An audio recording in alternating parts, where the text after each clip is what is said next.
Hello and welcome student to this particular session. कैसे हैं आप सब? उम्मीद है आप सब होंगे बहुत अच्छे।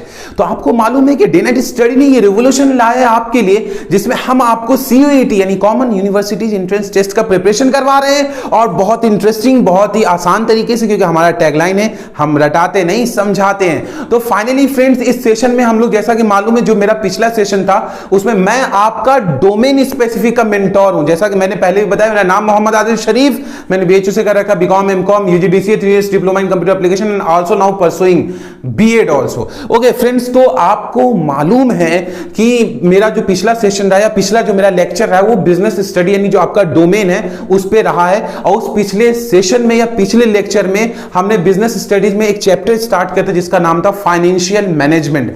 तो आज उसी चैप्टर का ये सेकंड लेक्चर है। मेरा पहला लेक्चर अगर आपने नहीं देखा तो जरूर देखिए। और ये सेकंड लेक्चर में हम लोग फाइनेंशियल मैनेजमेंट की कुछ और बातें जानने की कोशिश करेंगे, कुछ और तरह से इस इश्यूज को, यानी फाइनेंशियल मैनेजमेंट जो एक बहुत बड़ा कॉन्सेप्ट है, इसको हम कैसे टैकल करेंगे, कैसे समझेंगे बहुत ही आसान लैंग्वेज में, इस सेशन में हम लोग देखते हैं। तो स्टार्ट करते हैं बच्चों। हाँ सर, शुरू करते हैं। और बच्चों मैं आपको बताऊं कि अगर आप हमारा डिटेल लाइव सेशन लेना चाहते हो तो हमारे कोर्स में जल्दी जल्दी एनरोल कर लो, ताकि हम आपको लाइव सेशन के थ्रू एक एक कॉन्सेप्ट डिटेल में समझा सके। आइए फाइनेंशियल मैनेजमेंट कुछ टॉपिक्स और कवर करते हैं हम लोग। आज हम लोग पढ़ेंगे फाइनेंशियल डिसीजन।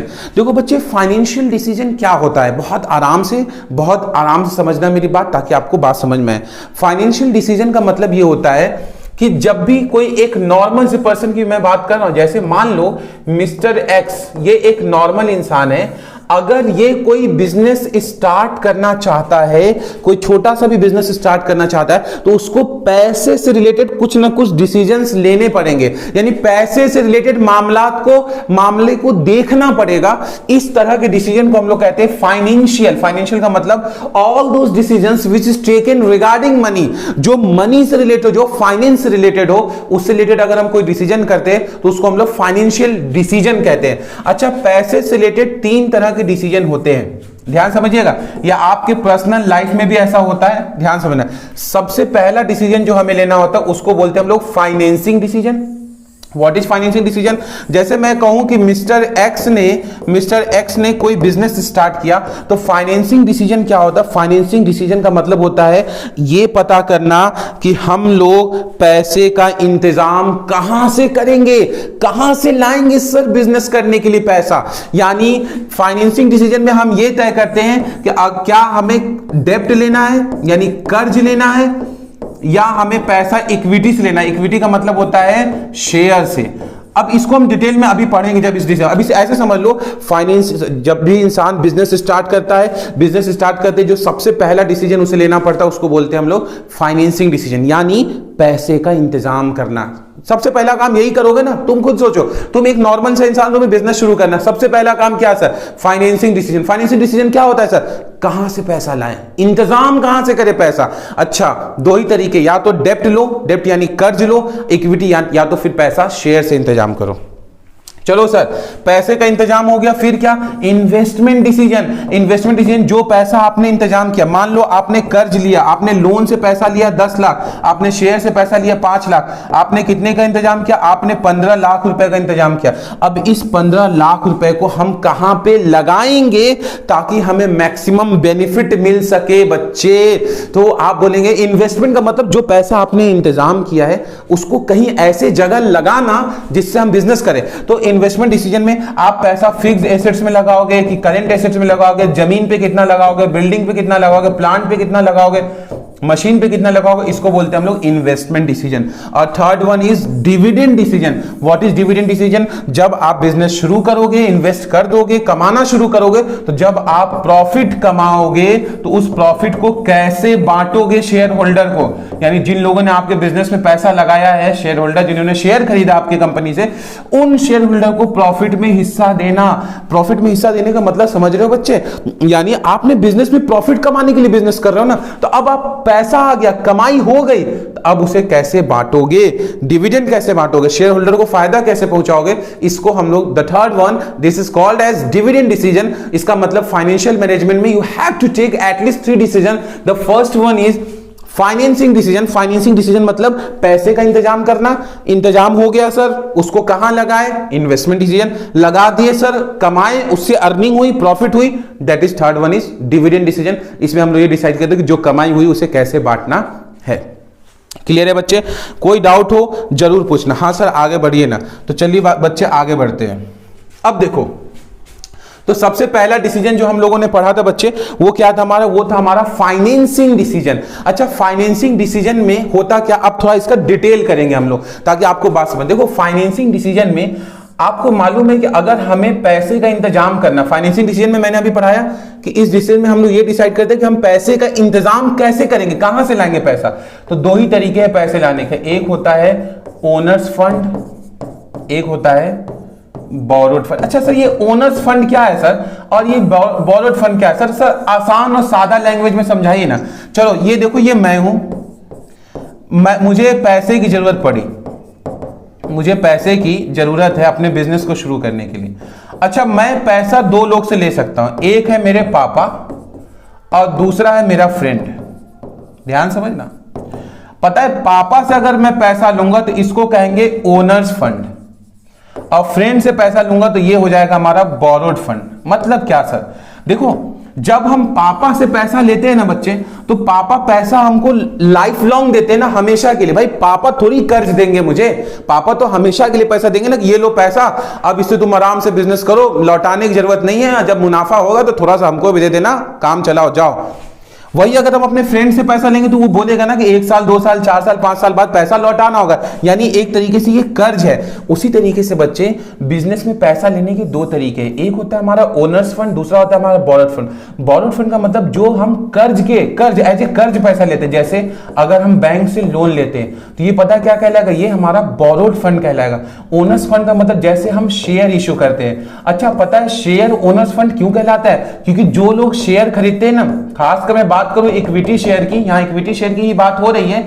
इक्विटी शेयर में जो लोग पैसा लगाते हैं, इक्विटी शेयर क्या होता है आप बेसिक जानते हो कि कंपनी को पैसे की जरूरत है, कंपनी ने पैसा इशू किया, यानी शेयर, कंपनी को पैसे की जरूरत है, कंपनी ने कुछ कागज बनाया, उस कागज पे 10-10 रुपए लिख दिया, कागज को ऐसे फाड़ा और इशू कर दिया मार्केट में। वो कौन सा, वो कागज ही हमारा शेयर है। 10-10 रुपए की जो लोग कागज खरीदेंगे वो शेयर होल्डर खरीदेंगे। तो जो शेयर होल्डर हमारे कंपनी में पैसा लगाता है और लाइफ लॉन्ग पैसा लगाता है, लाइफ लॉन्ग का मतलब होता है जीवन भर के लिए, जिंदगी भर के लिए वो पैसा लगा देता है। एक बार लगा दिया तो अब उसको जब तक कंपनी बंद नहीं हो जाती, खत्म नहीं होती, तब तक हम उसे पैसा वापस नहीं करेंगे। याद रखिए, 100 रुपए तुमने शेयर खरीद लिया तो अब वो इक्विटी शेयर की मैं बात कर रहा हूं, वो वापस नहीं होता, बल्कि हम उसको जब प्रॉफिट होगा बिजनेस में तो हम प्रॉफिट में हिस्सा देते रहेंगे, हर साल देंगे प्रॉफिट में हिस्सा, लेकिन पैसा वापस नहीं करेंगे। इसलिए इसको कहा जाता है ओनर्स फंड। एक बार शेयर में पैसा आपने लगा लिया तो जब तक कंपनी डिसॉल्व ना हो जाए, बंद ना हो जाए, वो पैसा वापस नहीं होता है। इसीलिए इसका नाम क्या रखा गया बच्चे, ओनर्स फंड। और जो लोग इसमें पैसा लगाते हैं वो कंपनी के मालिक कहलाते, they are also known as the owner of the company. यानी शेयर होल्डर को हम लोग ओनर ऑफ द कंपनी कहते हैं, यानी कंपनी के मालिक कहते हैं। तो प्यारे बच्चों याद रखना, हमारे पास पैसा लेने का दो ही तरीका है। एक तो या तो हम अपने शेयर इशू कर दें, शेयर होल्डर शेयर को खरीदे और लाइफ लॉन्ग जिंदगी भर के लिए हमसे जुड़ जाए, हम उनको प्रॉफिट में हिस्सा दें जब प्रॉफिट हो। एक तरीका ओनर्स फंड का और दूसरा तरीका बोरोड फंड का है। बोरोड फंड का मतलब होता है इसमें हम बाहर से कर्ज लेंगे और जब कर्ज लेंगे तो इस पे हमें फिक्स्ड रेट ऑफ इंटरेस्ट देना ही पड़ेगा, हर हाल में इंटरेस्ट देना पड़ेगा सर, क्योंकि और कोई ऑप्शन नहीं है मेरे पास। तो फिक्स्ड रेट ऑफ इंटरेस्ट देना पड़ेगा, हर हाल में देना पड़ेगा, और पैसा भी कुछ समय बाद वापस करना पड़ेगा। आफ्टर 1 ईयर 2 ईयर 3 साल बाद पैसा भी वापस करना होगा, इंटरेस्ट भी देना होगा। ये बहुत बड़ा बर्डन है जिसको हम लोग burden borrowed fund. Owner's fund क्या होता है, पैसा लगा दिया और लाइफ लॉन्ग हमेशा के लिए लगा दिया, और जो लोग शेयर होल्डर पैसा लगाते हैं वो कंपनी के ओनर भी कहलाते हैं। Shareholder is also known as owner of the company. Clear है? फाइनेंसिंग डिसीजन में हमारे पास दो सोर्स है पैसे का, ओनर्स फंड और बोरोड फंड।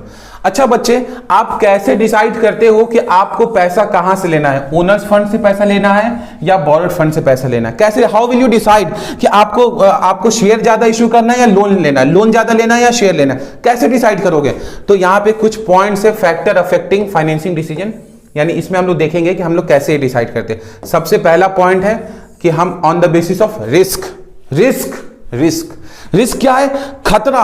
अगर खतरा की बात करें तो रिस्क के बेसिस पे कौन बेटर है? तुम बताओ मुझे ना। सर लोन मत लीजिए सर लोन मत लीजिए सर। क्यों सर? जब लोन लोगे ना तो इंटरेस्ट देना ही होगा। बिजनेस में लॉस हो रहा, बैंक को मतलब नहीं है आपसे, बोला इंटरेस्ट देना ही होगा। यानी लोन बहुत खतरनाक है भैया, पैसा भी वापस करना होगा 3-4 साल 5 साल बाद, इंटरेस्ट देना होगा। इवन आपके बिजनेस में लॉस भी हो जाएगा ना तब भी इंटरेस्ट देना पड़ेगा। हाँ, लेकिन शेयर में ऐसा नहीं होता। शेयर में जब कंपनी को प्रॉफिट होगा तो शेयर होल्डर को उस प्रॉफिट में से कुछ हिस्सा देंगे। प्रॉफिट कंपनी को नहीं होगा, शेयर होल्डर को हिस्सा नहीं देंगे। क्यों? क्योंकि share holder is the owner of the company. एक बार पैसा लगा डाला तो पूरे लाइफ में वो पैसा रहेगा, यानी जब तक कंपनी बंद ना हो जाए वो पैसा वापस हम नहीं करते हैं बच्चे। शेयर में याद रखना इस चीज को, इक्विटी शेयर में पैसा वापस नहीं होता है जब तक कंपनी बंद ना हो जाए। हाँ, वो अलग बात है कि हम लोग, मैंने शेयर खरीदा, मुझे पैसे जरूरत है तो मैं किसी और बंदे से वो शेयर बेच दूंगा, वो स्टॉक एक्सचेंज का मामला है, वो हम बाद में देखेंगे। इसका मतलब on the basis of risk क्या बेहतर है? शेयर बेहतर है, क्योंकि शेयर में प्रॉफिट होगा तो हम शेयर होल्डर को देंगे, अगर प्रॉफिट नहीं हुआ तो हम शेयर होल्डर को नहीं देंगे। तो ये सिंपल है। रिस्क में देखा जाए तो शेयर बेहतर है, लोन। ऐसे कंपैरिजन करते हैं। दूसरा है कैश फ्लो पोजीशन के बेसिस पे।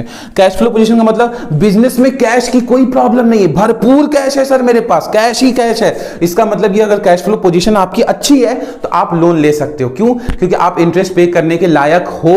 अदरवाइज अगर कैश फ्लो पोजीशन अच्छी नहीं है, मतलब कैश की बहुत क्राइसिस है, तो आप शेयर इशू करो मेरे भाई, क्योंकि शेयर होल्डर को डिविडेंड तभी दोगे जब आपके पास कैश मौजूद हो। यानी सिर्फ प्रॉफिट होना मैटर नहीं करता, कैश में होना चाहिए। यानी उधार है, मार्केट में पैसा फंसा हुआ है तो ठीक है भाई, शेयर होल्डर को बोल देंगे भाई कैश है ही नहीं तो कहां से लोगे। मतलब मालिक समझेगा ना, मालिक को तो जो पैसा है उसी में से मालिक को देना, नहीं है तो नहीं देंगे, सिंपल सा है। लेकिन लोन बैंक नहीं समझेगा, कर्ज वाले नहीं समझते, उसको हर हाल में पैसा चाहिए।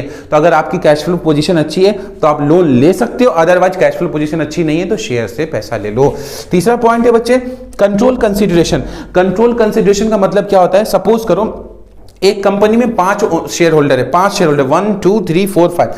अब पांचों शेयर होल्डर चाहते हैं, मान लो मैं ऐसे एक एग्जांपल समझाने की कोशिश करता हूं ताकि बात आपको समझ में आ जाए। कंट्रोल कंसिडरेशन होता क्या है इसको जरा ध्यान समझना ताकि आपको बात अच्छे समझ में आए। जैसे मान लो एक कंपनी में अगर हम बात करें तो मान लो 5 शेयर होल्डर है, 1 2 3 4 और 5, और ये पांचों चाहते हैं कि पूरे कंपनी का कंट्रोल इन्हीं के पास रहे। यानी ये पांचों एकदम बोले कि अब कोई नया शेयर होल्डर हमको नहीं चाहिए, हम पूरे कंपनी में, हमारे पास वोटिंग राइट है, हम ही वोट देंगे, हमारी कंट्रोल हो, हमारे पास सारा पावर हो, कोई कुछ नहीं कर सकता, हमारे पास सारा पावर होना चाहिए। ये पांचों, मान लो मैं एक एग्जांपल के तौर पे बोला, ये ऐसा सोचते हैं। अगर ये कंट्रोल पूरा फुल्ली अपने पास रखना चाहते हैं, यानी कोई का दखल नहीं होगा, तो ये कभी भी शेयर इशू नहीं करेंगे। क्यों नहीं इशू करेंगे शेयर सर इसलिए इशू नहीं करेंगे क्योंकि जहां ये शेयर इशू किए नहीं और लोग इसमें एंटर करना गए और ओनर बन जाएगा तो कंट्रोल इनके पास भी कुछ आ जाएगा, वोटिंग राइट इनके पास भी आ जाएगा। इस केस में कंपनी क्या करती है? लोन इशू करती है, यानी बोरोड फंड लेगी। चौथा है flotation cost. What is flotation cost? तो फ्लोटेशन कॉस्ट समझ लो बच्चे, किसी भी शेयर को इशू करने में या कोई भी लोन इशू करने में आपको शेयर से पैसा लेना है या लोन से पैसा लेना, कुछ छोटा मोटा खर्चा लगेगा ना, जिसको हम लोग फ्लोटेशन, वो छोटा मोटा खर्चा सर। तो जैसे आप बैंक से लोन लेने को तो कागज बनवाओगे, कुछ पेपर्स बनवाओगे, कुछ जीरोक्स करवाओगे, कुछ इनकम टैक्स रिटर्न फाइल का कागज बनवाओगे, यानी कुछ कागज पत्तर का काम होता है ना, उसको हम लोग फ्लोटेशन कॉस्ट बोलते हैं। अब इस मामले में अगर देखा जाए तो पता है शेयर और लोन में फ्लोटेशन कॉस्ट कहां जाता है? बताओ बच्चे, सोच के बताओ।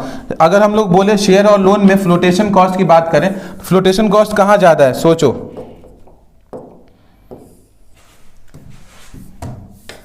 शेयर और लोन में फ्लोटेशन कॉस्ट कहां ज्यादा है? आप बताओ ना, तो फिर मैं बताता हूं। तो देखो, अगर मैं बात करूं लोन के केस में, तो लोन के केस में बच्चे क्या होता है कि अगर आप लोन लेने जाओगे तो लोन में क्या होता है, आपको 2-3 कागज अपना दिखा देंगे, जैसे इनकम टैक्स रिटर्न आपने कब कब भरा है, आपके बिजनेस में बैलेंस शीट का हाल क्या है, ये बस इतना दिखाएंगे, बैंक वालों को लगेगा अच्छा आपको लोन तुरंत मिल जाएगा। लेकिन अगर आप शेयर इशू करना चाहते हो तो शेयर इशू करने के लिए बहुत सारे छोटे मोटे खर्चे होते हैं। जैसे आपको प्रोस्पेक्टस बनवाना पड़ेगा। प्रोस्पेक्टस क्या होता है? कंपनी अपना एक डॉक्यूमेंट बनाती है कि हाँ आप फला फला कंपनी इतने साल से काम कर रही है। जैसे आप एडमिशन लेने जाते हो तो वो एडमिशन का ब्रोशर मिलता है ना आपको, उसी तरीके से कंपनी शेयर इशू करने से पहले प्रोस्पेक्टस यानी कंपनी अपनी डिटेल उसमें बताती है। फिर उसमें कुछ ब्रोकर अपॉइंट करना पड़ेगा, फिर कुछ अंडरराइटर्स अपॉइंट करना पड़ेगा जो आपके शेयर को लिखेगा कि कितना बिका कितना नहीं बिका, फिर उस ब्रोकर अपना मेहनत करेगा, यानी बहुत ताम झाम करेंगे तब जाके कोई एक शेयर मार्केट में इशू होता है। समझ में आ रहा है? तो अगर हम लोग फ्लोटेशन कॉस्ट के बेसिस की बात करें, फ्लोटेशन कॉस्ट का मतलब होता है किसी भी चीज को इशू करने में जो छोटा मोटा खर्चा लगता है ना बच्चे, उसको हम लोग फ्लोटेशन कॉस्ट बोलते हैं। अगर उस बेसिस पे हम लोग बात करें तो आप देखेंगे कि loan is much better than share. Loan बेहतर है, क्यों? क्योंकि उसमें कोई कागज ज्यादा, बैंक में कुछ कंप्लेक्स गए, 2-4 कागज दिखाए, वो लोन दे देगा। शेयर इशू करने के लिए प्रोस्पेक्टस इशू करो, फिर लोगों को बताओ, ब्रोकर को बताओ, एडवर्टीजमेंट करो, प्रमोशन करो, बहुत खर्चे। सर नहीं लेना सर। उसका 5वां पॉइंट है बच्चे, fixed operating cost. What is fixed operating cost? यानी हर एक बिजनेस का अपना कुछ रोज का खर्चा होता है ना, जो फिक्स्ड होता है। जैसा कुछ लोग कहते हैं ना, अरे हमारे तो रोज का चाय नाश्ता खाली 200 रुपए का, ये वो फिक्स्ड खर्चा जो उसका होता है, यानी छोटा मोटा वो खर्चा जो बिजनेस का फिक्स्ड है। जैसे एग्जांपल, मैं अगर एक छोटा सा दुकान भी, पान का दुकान में खोल लूं या किसी भी चीज का दुकान खोल लूं, मेरे फिक्स्ड खर्चे क्या है? आपको रेंट देना ही होगा, मतलब हमारे दुकान का रेंट चलेगा, भले दुकान चले ना चले, रेंट, यानी फिक्स्ड ऑपरेटिंग कॉस्ट। उसी तरीके से बहुत सारे खर्चे होते हैं जो फिक्स्ड नेचर के, जो हर, अच्छा दुकान आपने ओपन किया है, दुकान पे लेबर है तो वो चाय पिएंगे ही पिएंगे, चाय पीना, दुकान का रेंट हो गया, दुकान का ये सारा कुछ क्या होता है हमारा फिक्स्ड ऑपरेटिंग कॉस्ट। यानी किसी भी बिजनेस का जो रोज का खर्चा जो फिक्स हो, उतना खर्च तो होता ही है बिजनेस में। अगर किसी कंपनी का फिक्स्ड ऑपरेटिंग कॉस्ट बहुत ज्यादा है, यानी उसका रोज का जो खर्चा, जो फिक्स्ड खर्चे, जैसे कि बिजली, रेंट देना, दुकान का रेंट देना, मजदूर को चाय पान नाश्ता करवाना, ये सारा जो फिक्स्ड खर्चा अगर ये बहुत ज्यादा है किसी कंपनी का, तो वो कंपनी कभी भी लोन नहीं लेती है, क्योंकि वो इंटरेस्ट पे नहीं, उसका रोज का खर्चा इतना ज्यादा है कि कहां से इंटरेस्ट पे कर पाएंगे। तो ऐसी कंपनियां शेयर से ही पैसा लेती है, ये लोन लेने के सक्षम नहीं है, अगर खुद के उसके फिक्स्ड खर्चे बहुत ज्यादा है तो। बढ़े आगे बच्चे। Okay, now coming to next. अब सेकंड डिसीजन जो होता है हमारा क्या होता है बच्चे? Investment decision. Now what is investment decision, इसको समझने की कोशिश करना। इन्वेस्टमेंट डिसीजन का मतलब होता है, अब आपने फाइनेंसिंग डिसीजन में ये डिसाइड कर लिया कि पैसा या तो शेयर से लेना है या तो लोन लेना है। इन्वेस्टमेंट डिसीजन में आपको ये डिसाइड करना पड़ता है कि आप अपने पैसे को कहां पे लगाओगे, किस जगह अपने पैसे को लगाओगे। तो बच्चे ध्यान देना कि हम अपने पैसे को 2 जगह लगाते हैं, बहुत ध्यान समझना, ताकि ना समझ में आए तो पूछना। इन्वेस्टमेंट डिसीजन में 2 जगह है जब हम अपने पैसे को लगाते हैं। एक होता है हमारा फिक्स्ड एसेट्स, दूसरा होता है हमारा करंट है। फिक्स्ड एसेट्स का एग्जांपल क्या है सर? जमीन में, बिल्डिंग में, प्लांट में, मशीनरी में। अगर इन सब जगह पे आप पैसा लगाते हो तो इसको हम लोग बोलते हैं investment decision. Why it is called as investment decision? इसको इन्वेस्टमेंट डिसीजन क्यों कहते हैं बच्चे? तो इसको इन्वेस्टमेंट डिसीजन इसीलिए कहते हैं क्योंकि आप इन्वेस्ट कर रहे हो, आप अपना पैसा कहीं लगाने जा रहे हो। 2 तरीके, 2 जगह लगा सकते हो, फिक्स्ड एसेट्स या करंट एसेट। फिक्स्ड एसेट का एग्जांपल जैसे जमीन हो गया, बिल्डिंग, जो बड़ी एसेट्स हो तो उसमें पैसा लगा सकते हो, या आप अपना पैसा करंट एसेट में, करंट एसेट में जैसे स्टॉक बना रहे हो, स्टॉक मतलब जो सामान खरीद बिक्री होगी, स्टॉक, जिस चीज का बिजनेस करते हो उसको स्टॉक बोलते हैं। रॉ मटेरियल, स्टॉक, ये सब आपका करंट एसेट्स है, जिसको आप खरीदते हो, बनाते हो, इसको बेचते हो। तो आप या तो पैसा करंट एसेट्स में लगाओगे या तो पैसा आप फिक्स्ड एसेट्स में लगाओगे। तो इन्वेस्टमेंट डिसीजन जब हम कहते हैं ना, तो आप इसमें दोनों डिसीजन आ जाते हैं, यानी आप अपने फिक्स्ड एसेट्स में कितना पैसा लगा रहे हो और आप अपने करंट एसेट्स में कितना पैसा लगा रहे हो, इन दोनों को बोलते हैं हम लोग इन्वेस्टमेंट डिसीजन। बीएचयू एंट्रेंस में जब होता था तो उसमें एक क्वेश्चन पूछा था, अभी पहले मैं समझा दूं, लेकिन अगर सिर्फ आप ये डिसाइड कर रहे हो कि मुझे फिक्स्ड एसेट्स में कितना पैसा लगाना है, नहीं समझे, अगर दोनों का डिसीजन साथ में ले रहे हो तो ये तो कहलाएगा आपका investment decision. But if you are taking decision regarding fixed assets only, इसका मतलब अगर आप डिसीजन ले रहे हो कि सिर्फ फिक्स्ड एसेट्स में कितना पैसा लगाना है, तो इस डिसीजन को ही हम लोग बोलेंगे capital budgeting decision. Capital budgeting decision. Capital budgeting decision मतलब नहीं समझे, अगर आप डिसीजन ले रहे हैं सिर्फ फिक्स्ड एसेट्स के रिगार्डिंग तो इसको हम लोग कहते हैं कैपिटल बजटिंग डिसीजन, और अगर आप फिक्स्ड एसेट्स और करंट एसेट्स दोनों से रिलेटेड डिसीजन ले रहे हो तो इसको हम लोग कहते हैं इन्वेस्टमेंट डिसीजन। दोनों एसेट्स मर्ज करके डिसीजन ले रहे हो, इन्वेस्टमेंट डिसीजन। सिर्फ फिक्स्ड एसेट्स से रिलेटेड डिसीजन ले रहे हो, that is called as capital budgeting decision. तो बच्चों बीएचयू एंट्रेंस में एक क्वेश्चन आ सकता है, the decision which is taken regarding fixed assets is known as not investment decision sir, it's capital budgeting decision, and the decision which is taken regarding fixed assets as well as current assets, that is known as investment decision. Clear है? हाँ sir समझ में आ गया। अच्छा, investment decision लेते समय किन बातों का ध्यान रखना है, तो मतलब कैसे आप डिसाइड करेंगे कि आप पैसा कहां इन्वेस्ट करोगे। तो सबसे पहला पॉइंट बोला cash flow of the project, यानी आप उसी प्रोजेक्ट में इन्वेस्ट करो, उसी एसेट्स में इन्वेस्ट करो, उसी जगह पैसा लगाओ जहां से आपको भरपूर कैश मिलता हो।